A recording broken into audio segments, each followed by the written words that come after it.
And we bring in my old buddy, David Nuno. He and I have known him since maybe my third day in this business. That's how long I've known David Nuno from TexAgs.com.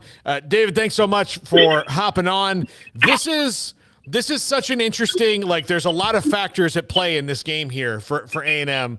How confident are they, not only this week, but moving forward in the SEC West, given that there's actual chaos in it for the first time in a while? Oh, there's a lot of confidence. And I'll tell you, the fan base is very confident as well. Look, you know about BAS, battered Aggie syndrome, where we think we're going to be good, and anytime we're really good, something bad happens, right? Unless Johnny Manziel or 2020 season pops around. This one, since I've been at Texas for the last 2 years, is the most optimistic I've seen the fan base. Obviously, after they beat Bama in 21, there was a lot of optimism, but it was short-lived because that team had a hard time scoring, as we saw last year as well. This team a little different because early on, look, A&M hasn't beaten anybody of substance yet, right? I don't know if Arkansas, they're an SEC team that makes them of substance, but I don't know how good they are. Auburn played well with Georgia last week, but I mean, they're not very good either. So until they beat a team of substance, it's a TBD, but you could say that about a lot of these SEC teams, to be honest with you. So I would say there's a lot of optimism. They got to prove it. They got to prove that getting to the quarterback wasn't just, two bad offensive lines, although some would argue that Alabama's offensive line is not up to par. But to answer your question 7 different ways at the same time, a lot of optimism because of what they've seen since the Miami game. What did the Miami game expose them as having weaknesses, or was that something they went through and have adjusted since then, where it's not necessarily a weakness, it was just something they were doing wrong? Well, first off, they couldn't tackle that day. 242 yards after the catch. That was just atrocious tackling. So that was, more than anything, that was the biggest issue.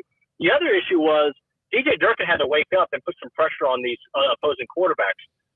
Up until that game, Texas A&M had a hard time, even with that great defensive line, getting to the quarterback. Tyler Van Dyke's only been sacked twice this year. Both of those came against Texas A&M. So since that point, A&M has turned it on. As you know, the last, 3 games, last 2 games, 7 sacks in those games. So I say that all to you, 7 sacks in each game. So 14 in the last 2 games, 30 tackle for losses combined in the last couple of games. I think it was a wake-up call for DJ Durkin to get after the quarterback and show some different fronts. We still haven't seen that back line tested just yet, and the back line was certainly tested against Miami. But look, a lot of times bad tackling is because you're out of position and not sure where you need to be. There was some of that. We haven't seen it the last couple of weeks. Max Johnson turned the ball over a little bit against Arkansas. Obviously wasn't, pure his best effort, but he was still able to make a ton of plays. We had Tim Brando on the show earlier this week, and he thinks Max Johnson should have been the quarterback from the start. I'm not sure I completely agree with him, but they are in a better situation at backup quarterback than maybe, 95% of the teams in the country, aren't they? Oh, no doubt about that. Look, Max Johnson, this turnover thing that keeps popping up that people are talking about, really his freshman year he had some turnovers.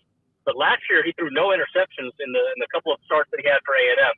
The year prior with LSU, as bad as they were, I think he had 4 or 5 interceptions that year. So, look, he's got a problem fumbling the ball sometimes. But the interceptions, that one I think was a little bit miscommunication between the wide receiver and the blocking assignment there. He's not perfect, but the guy throws a beautiful ball. And if A&M can protect him, which is still on a TBD as well, because the line has been much better each week, but they still haven't been very, very clean. Look, the biggest problem for A&M is not the quarterback, it's not the wide receivers, it's not even the running game. It's the dumb mistakes they make at inopportune times, and that's been going back a couple of years. You cannot have a 2nd and 2 false start in the red zone and then not make the right play when you throw in the ball and all you have to do is go forward. Instead, you dance and lose 3 yards. Those are the kind of dumb mistakes that have popped up quite a bit. Arkansas, who had so many penalties against LSU, had 0 against A&M. A&M had a bunch. You can't have those and beat a team like Alabama. What's the difference in your mind between Jimbo 2022 and Jimbo 2023? Couple things. First off, he's a little bit more relaxed. He trusts Bobby Petrino, and that goes a long way. And look, you've been a radio host a long time. I've done media for a long, long time. we get used to doing things our way. And sometimes even when we have a producer, we don't use them as much as we probably should until they earn that trust. There's no earning with Bobby Petrino. He has got the skins on the wall. So I think that has been a big help. But honestly, like, I think he learned how to recruit differently, because after the 2021 class, there were some folks that just didn't fit the culture. The 22 class that didn't fit the culture of A&M.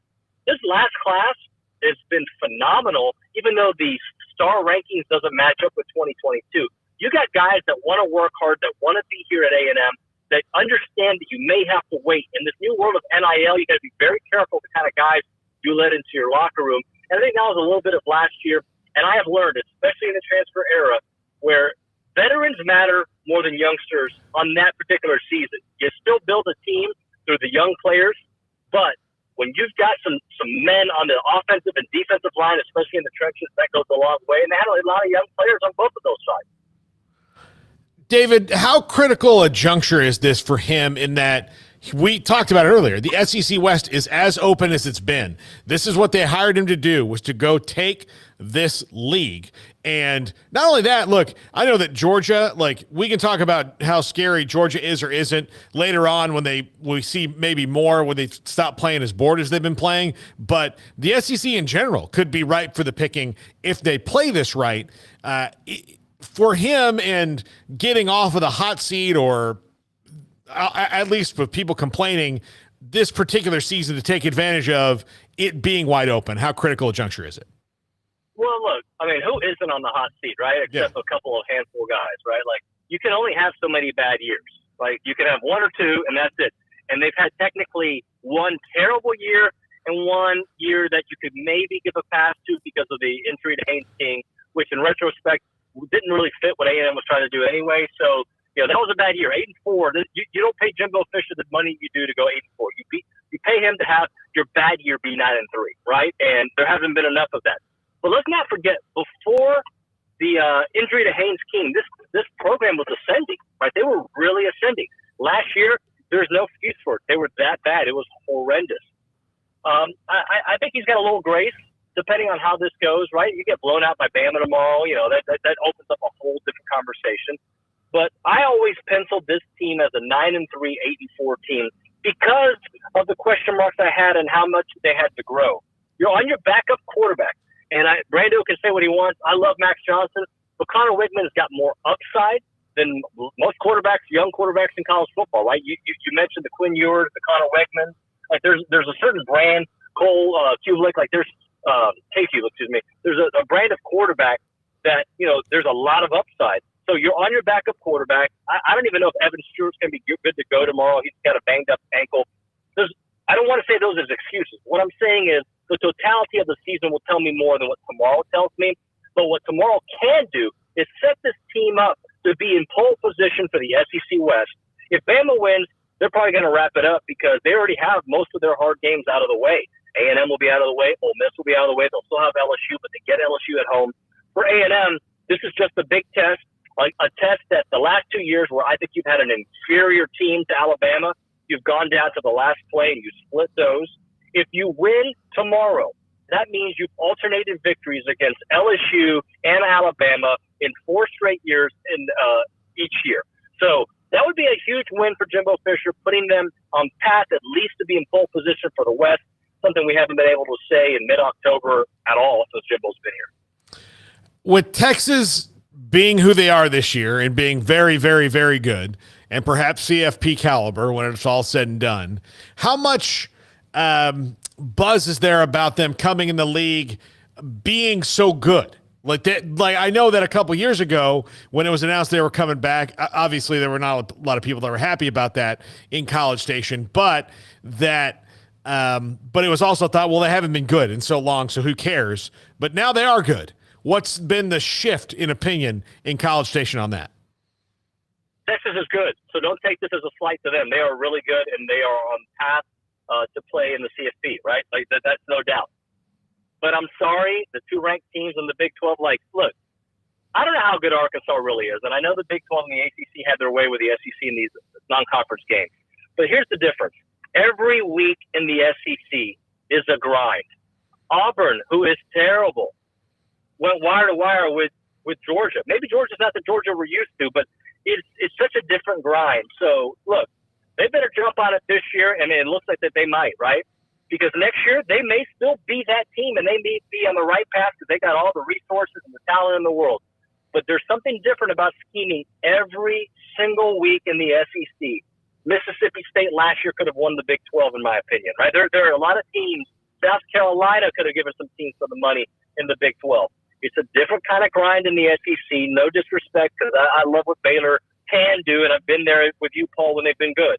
But I just thought it's a different caliber of football from a week-to-week basis. On a one-off, look, Texas got Bama when Bama was still trying to figure out the quarterback situation, and Bama did lose considerably there in the fourth quarter, but it was a one-score game. And didn't Bama have to lead in the fourth quarter at one point?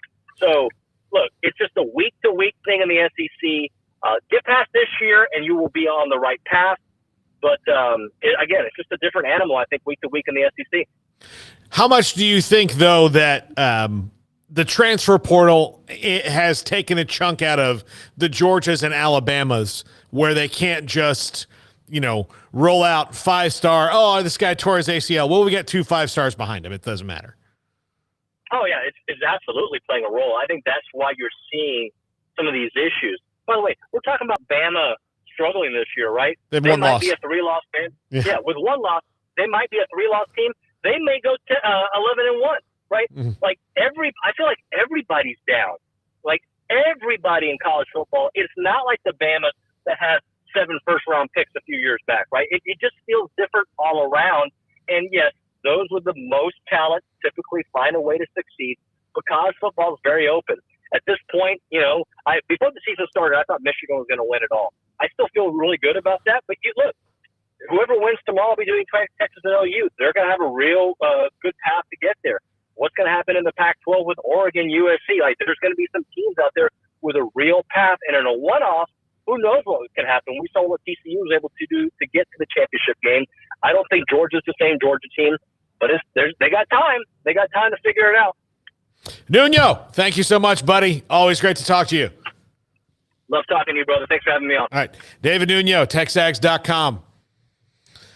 When I first